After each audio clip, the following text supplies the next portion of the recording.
What's up everybody, it's JJ, and I'm going to talk to you about the craziest Skyrim build you've never heard of. You might have to forgive some of the overlays here. Our special effects guy got hit by a blimp this morning, so we just gotta work with what we got. So if you know me, you know I'm always trying to push the envelope when it comes to Skyrim and Skyrim content, and so I went out and started trying to figure out how can I incorporate all the regions of Tamriel into one build, right? Sounds insane, but 9 months ago, I started learning the creation kit, and I was loving it, you know, and that's the footage that you see behind me. This is like from the pre-alpha, where I'm just learning how to place things and stuff like that.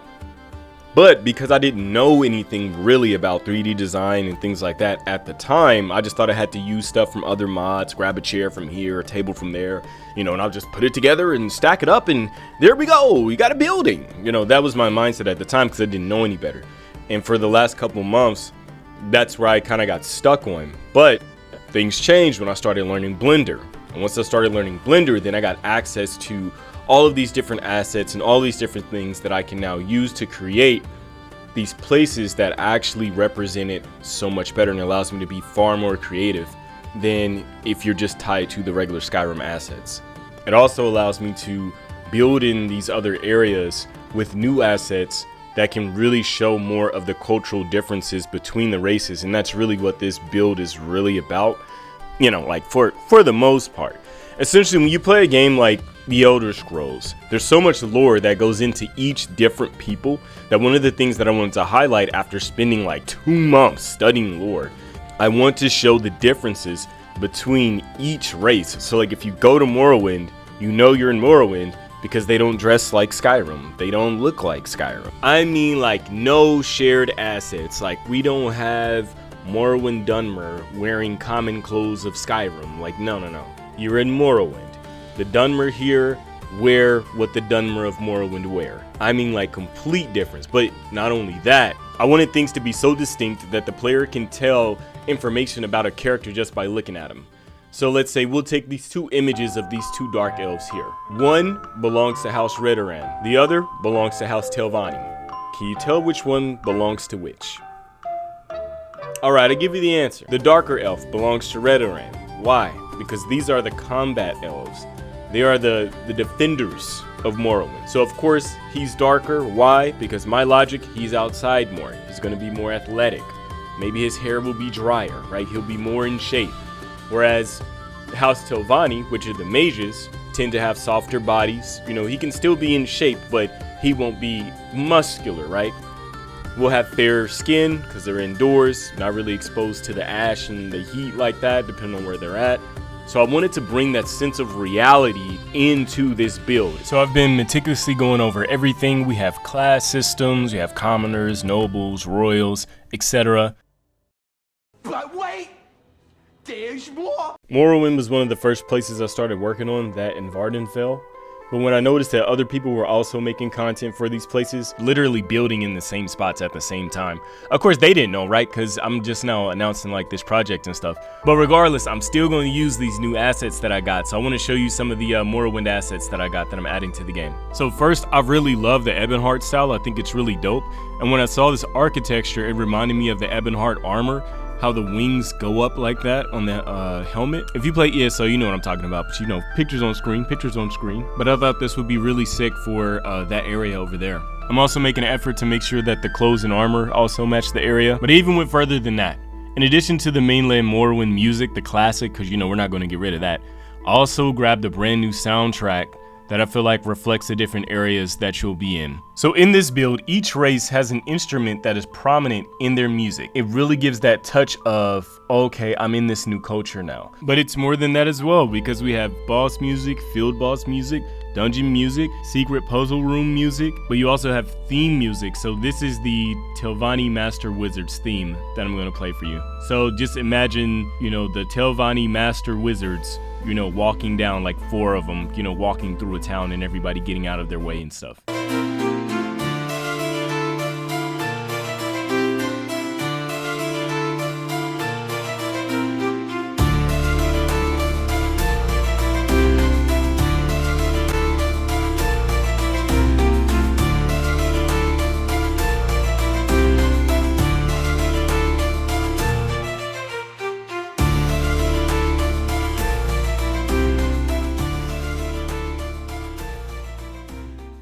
So yeah, did you know that one of the greatest musicians in the Elder Scrolls lore comes from Morrowind?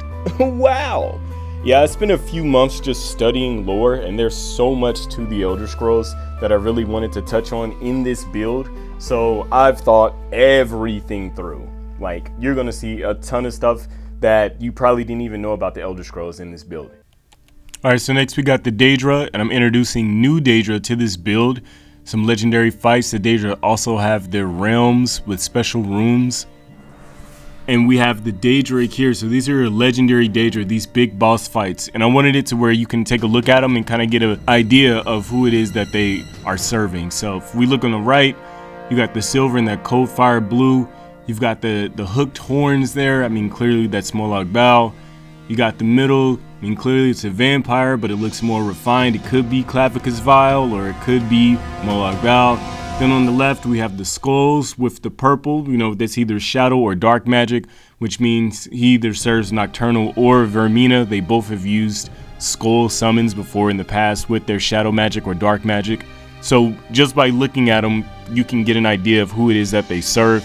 And this just goes back to all the detail that I put in when it came to the other races and things like that as well, that carries over to nearly every single character in the game. Like if we look at this Daedra here, I mean, she's got on a skin tight outfit. She's wearing red and black, which is already colors for Mephala, Black Widow. Then if you look at her arm, she has what looks like webbing on her arm, or if you look at her helmet, it looks like spider webs there on the horns. So you can kind of get a notion of, okay, maybe this is a servant of Mephala. She's also dressed in the form-fitting clothing similar to an assassin, and Mephala is the god of sex, lust, secret murder, and deception. So again, just by looking at her, you can probably get an idea of who she's serving, right? The Daedra will have their own ranks and reputation you can have with them. Same thing goes for the non-Daedra. So right here, you have a beautiful female who's wearing revealing clothing. That's already 2 points for most likely a servant of Dibella. She has the staff, so clearly she's a sorceress. Again, make you think it's maybe more Dibella. And then if you look at her shirt, she has the flowers on them. Well, what's Dibella's icon? Well, it's a flower. Again, you're thinking, okay, we got 3 for Dibella right here. It looks like she's a servant of Dibella. And then if you look at the style of her clothing, looks very Romanesque. You know, very Greek, which most likely means that she is a servant of Dibella who lives in Cyrodiil. And in the same way, you have the roses. Well, who's known for the roses? That's Sanguine. She's not really dressed like she's being provocative, so maybe she's just a follower of Sanguine. However, you have this one here where she's dressed provocatively, which makes you think she's one of the debaucherous followers of Sanguine, as she has the rose on her shoulder. Next, I want to showcase this combat module that I'm working on. Some of their animations, like her getting overpowered by the wolf here. And then the paired animations as well. It has to do with followers being downed in combat. They basically enter in a last stand state. If you don't rescue them in time, they'll die. Omo, I'm truly in trouble. Help me before this wolf gets the best of me.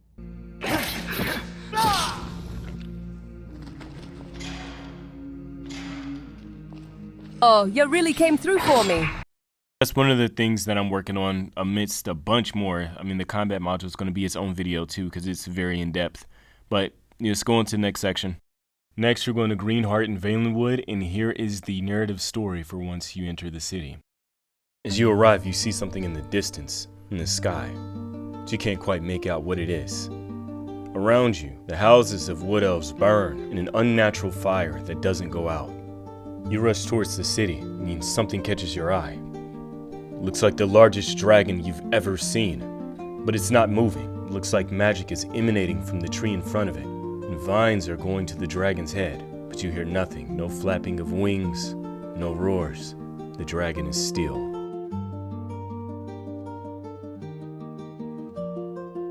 You move to get a closer look, and that's when you see it. Thorns erupting from the trees and the ground, ripping through the dragon's body, exposing its rib cage. The dragon's flesh hangs from its corpse, and its wings have been ripped clean off of its body. But this happen, you ask? The locals tell you that the dragon came to the village with orders to destroy the green. It attacked a couple of houses before the Wilder King appeared. And the dragon went to devour the Wilder King in one bite. And as it opened its jaws, that's when the green responded. The air was misty. Smoke from the dragon's breath still lingered, and yet it lay here still, the thorns ripping through its nostrils, pulling its skin. It remained frozen while the Bosmer went in and out of its body, removing its flesh to feed the green. And next to it, its tail had been ripped clean off, its hips still attached at the bone. Another guardian tree ripped its leg off and threw it into the nearby forest. You look at the tail and you see the thorns digging into the flesh of the dragon, injecting lethal poison before it was ripped apart. The dragon's leg now rests amongst the destroyed trees after being flung into the forest. You see smoke coming from the dragon's leg. Its blood stains the ground nearby. You go to take a closer look. Inside, the Bosmer have begun to make a meal of the meat found in the dragon's leg. None goes to waste in the green. Next, we're going to look at the progress of Eldenroot.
Alright, so let's talk about Valenwood. Valenwood is almost done.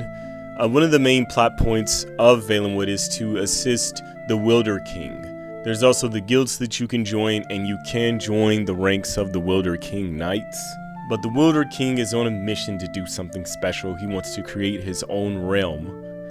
And to do that, he needs you to locate a certain Aedric artifact. Valenwood will contain all of the normal cities, and we'll be diving deep into the lore when it comes to the Green Pact, the Wild Hunt, and I'm adding a special location called the Forest of Transformation. This is where you go to learn nature magic, the best archery skills, and how to tame animals. Valenwood will also have new enemies like the cannibals, witches, cultists. We have new Daedra as well, but I'll get into that in Valenwood's own video. Now let's move on to the next thing. Alright, next we got Cyrodiil. So since we know that race is very important in the Elder Scrolls lore, and we know that the Imperials are inspired by Greco-Roman culture, I just wanted to lean full force into that, especially coming off the back of the Oblivion Crisis. Apparently their structures and the buildings that they had before was not cutting it. We had whole towns destroyed and things like that. So we're coming back with brand new architecture that reflects their culture and that provides them that new sense of security. Also, I think a new Imperial city was necessary simply because the Imperials don't have nothing of their own that they built that is similar to the White Gold Tower. The early Aldmeri built the White Gold Tower. The Imperials just kind of lived there. So I think making them in their own city as a part of like their main plot point there would be really sick. So that's what I'm going to do. So I'm going to show you some images of the new Cyrodiil assets that I'm going to be using. All the beautiful things you see before you right now is credit to Dominic. Dominic definitely put this together. It looks gorgeous, and I'm going to be adding to it. So here's some images of the assets that I'm going to be using, and these are the visuals that I'm going for. So we already have a lot of the clothes. I have a ton of armor. We have our enemies and everything set. Just got to get in Blender, convert them over, and then put them in the creation kit. And Cyrodiil, just like Morrowind, has its own music. Of course, it is heavy on the horns. That is the prominent sound. You will hear horns and big drums. Very God of War-like, very God of War-esque. I'm going to play a song for you, which is probably going to be the Imperial theme song, but it's definitely going to be a song that's going to be playing in the main arena. Once you graduate from the small arena and you join the arena guild, then you're going to hear this song when you have big fights in the arena.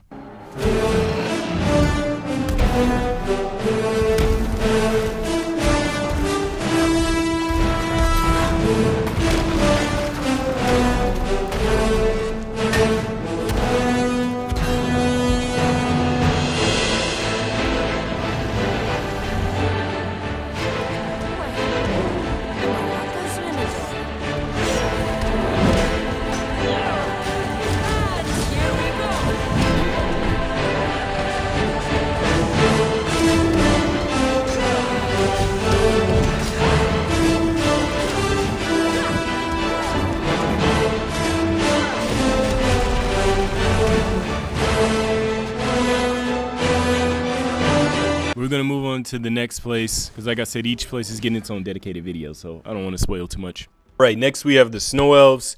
Now, everything that you're about to see is obsolete. Now, I did work really hard on this, putting everything in its proper place, dealing with the creation kit, crashing and stuff. This is a classic mod, and it's actually piggybacking off of the guy that made the City of Snow. But just placing each snow elf, you know, wall panel one by one by one by one by one to make a building, like, oh my, it's so dated. It's so dated.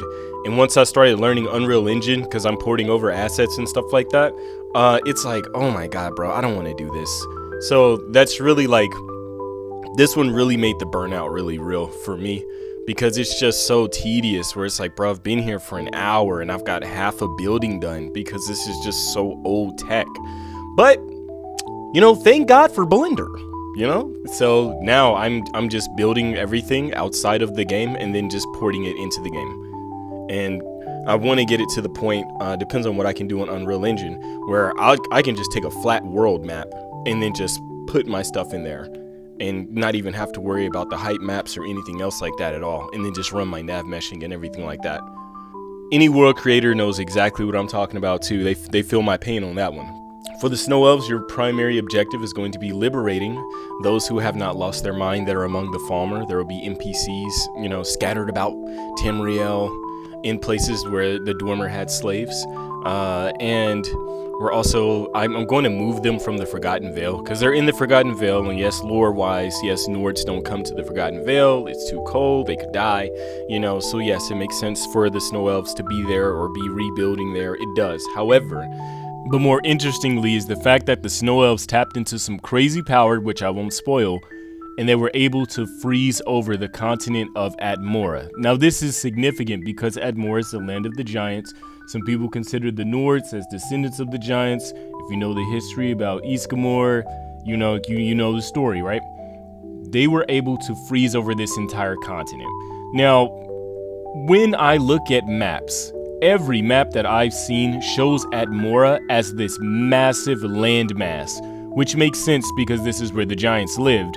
But it is incredible to think that the Snow Elves were able to freeze this thing completely over, and now no one can live there other than them, clearly. And so I am thinking about, let's just move it to Atmora. Let's just move everybody to Atmora. And that'll be fine, because then I won't have to worry about mod conflicts and things like that. You know, if somebody drops a Forgotten Vale, you know, mod pack or, you know, something like that. It's gonna be a completely different world space. But here's a look at some of the new assets that I'm gonna be using for the Snow Elves for their new rebuilt and powerful society. They're gonna be the strongest frost mages in the game. And they have a guild that you can join, and there may or may not be some sort of, you know, crossing over, You know, let's say if perhaps, you know, the Volkiar clan found out that the, you know, Snow Elves are not really gone and the Snow Elves have the power to obliterate them, you know, maybe, you know, it might cause some animosity, maybe, you know. I don't want to say too much here, though. So, here's a look at the Mages Guild here.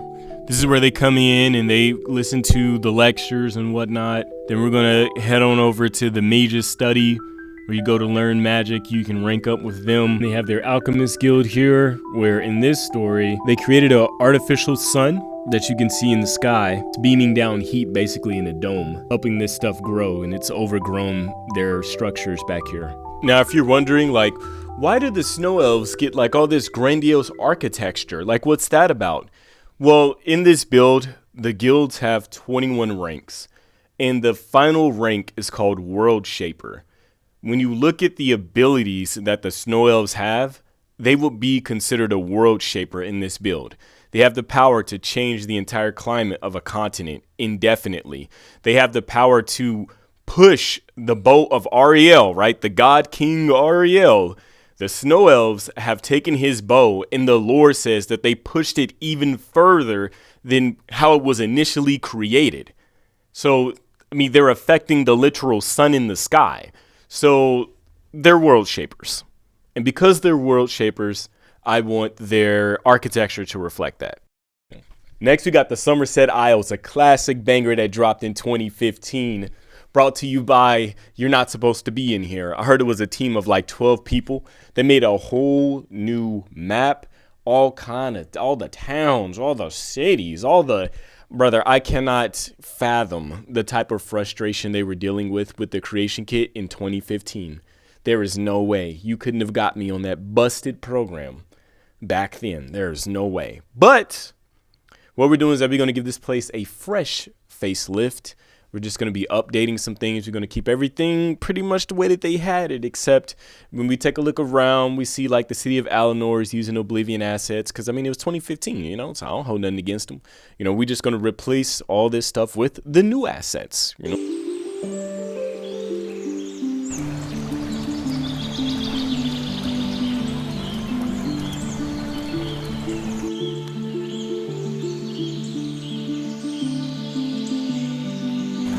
So as you can see, we are going to be in Unreal Engine cooking, and then Blender, and then finally the creation kit. God bless. So we have the old city, and then we have the new city.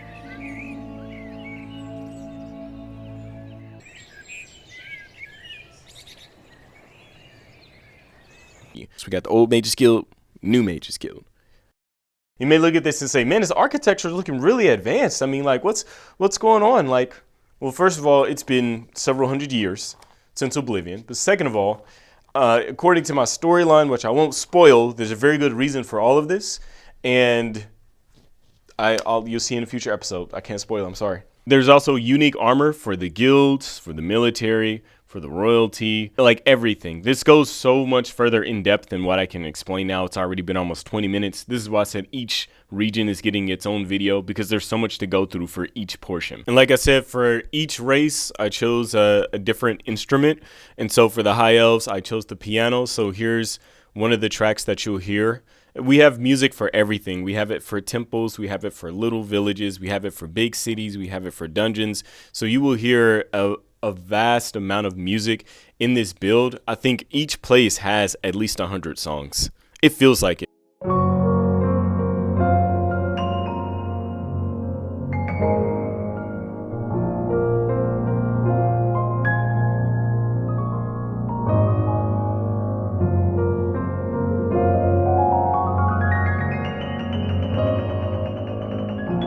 Up next, we got the Argonians, who people just ignore more than their check engine light. God bless. But they come a long way, you know, ever since they first appeared in Daggerfall.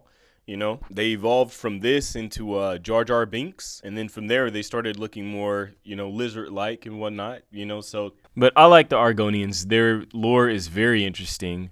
And if you didn't know, the Argonians are heavily inspired by the Mayan and Aztec culture, which you'll see here. I'm going full send so that it's culturally distinctive from everything else, all the way down to the armor, to the temples, to everything. And then you'll see where we have the Exenil, I think that's how you pronounce it. We're going to have a sacred city of sorts. And you'll see that those would be the real high quality assets.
That's right, you weren't seeing things, you saw the Lil Mothit, and they will be in this build. Don't worry, it'll go with the story. I know the lore says they died long ago to a mysterious disease, aka we wrote them off. So I'm going to include them in this build with good reason, but yes, we will let no assets go to waste. There's more assets too that I didn't show simply because I'm actually trying to wrap this up now. So we're going to kind of speed through these remaining folks here. Up next, we got the Khajiit, and I don't know if you know, but there's about 12 different types of Khajiit, and a lot of them are in this build. So, let's get right into it. So when it comes to the Khajiit, they probably have one of the most fleshed out lore stories. It was said that one of the previous developers loved the Khajiit so much, that's why they have so much effort put into them. But ESO does help us out by giving us two of the instruments that the Khajiit play music with, and that's the Esraj, I think I'm saying that's right, and then I think it's like Kwanan. But people believe that they are based on Indian and Gypsy culture, and you can see hints of that in their dress and in their music.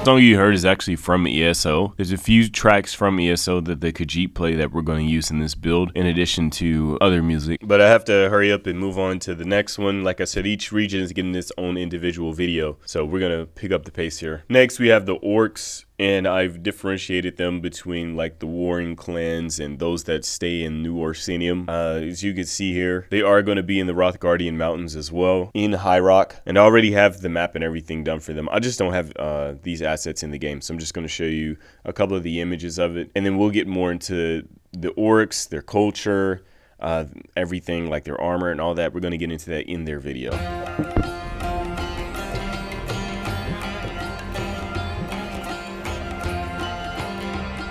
All right, next we have Yokuda. I'm not going to do Hammerfell because we already have Hammerfell mods. So here's a look at some of the assets I have for the structures, for the cities and stuff, and I'm just going to add this to what I already have, what I showed in the previous videos. And this one's going to be diving into their culture, looking at the different guilds like the Yokudan sword singers. And if you don't know, the Yokudan people are the original Red Guards. These are where the Red Guards come from. So I did the same thing here where we get into the culture, the music, the atmosphere, the dungeons. Everything is going to be relative to the location that you're at. Like I said, I already showed some of this off in my previous video that's on the channel. So we're going to move on to the next one. Of course, they're going to get their own dedicated video as well. Up next, we got High Rock, and as you can tell by the music, everything is definitely more medieval over here. The Bretons are based on the English. If you know the lore, it's very medieval-esque, and I'm going to show that through the architecture as well. Here's just a look at Wayrest docks and the exterior of the city of Wayrest. This is going to be all obsolete because I'm going to replace this with all the new assets that I just got. But here's a look at just the stuff that I've already done already. And then I'll be able to add a bunch of stuff to the Isle of Valfaria as well. The city of Camlorn is going to get a rework, although it's going to maintain a lot of its familiar architecture since it's a melting pot of Nords and Bretons. But again, I'm going to go into this in its own video. So we do have a lot of locations from High Rock, which I'll get into, and then we'll go into the military, we'll go into the armor and everything else in their own video. And now we're going to move on to the next group. Next, we have the continent of Akavir. And when I did my research, there's an interesting parallel that's going on here. So number one, you have the TES6, the snake people. You have the people of Kapotun, which are called the tiger people. And then you have the people of Tang Mao, which are called the monkey people. And then you also have the Akaviri people, which are the mixture of the Asian races. Now, the most interesting thing is if you've played Black Myth Wukong, all of the personifications of these people are in that game. And I'm going to show you really quick before I get into it. Okay, here's what I think based on what I researched. The TES6 are clearly inspired by the Japanese. You can see this in their armor and ESO. The people of Kapotun, the tiger people, are representative of the Korean people, as their national animal is the Korean tiger. And of course, the monkey is representative of China or Chinese people, as we see in international legends like Black Myth Wukong. And then of course on the island we have their actual human counterparts. As you can see this image here, I have people that look more Japanese, people that look more Chinese, and people that look more Korean. And they all inhabit different areas of the continent of Akavir in this build. And it goes further beyond just like how they look, but also what they wear, their building structure. You can see the different types of buildings. One is Korean, one is Chinese, one is Japanese. Same thing with the clothing. And then if I can get my rigging and stuff right, then we actually will have the tiger people and stuff that are reminiscent of Black Myth Wukong, also inhabiting the island alongside the humans. In addition to seeing different cultures and clothes and buildings and things like that, there's also different guilds that you can join to learn things that are specific to that type of people. So you have a member of the TES6 that can teach you ninja sneaking skills and poison skills and things like that. You have Kapotun that can teach you how to use double-edged weapons and defensive tactics, as Korea is known for its ability to defend itself against invaders. And then you have China. If you've ever played Dynasty Warriors, they're known for being great tacticians, you know, Sun Tzu's Art of War, and ranking up with the guild will get you things that you can use in order to command your followers and give them special abilities to help you all in combat.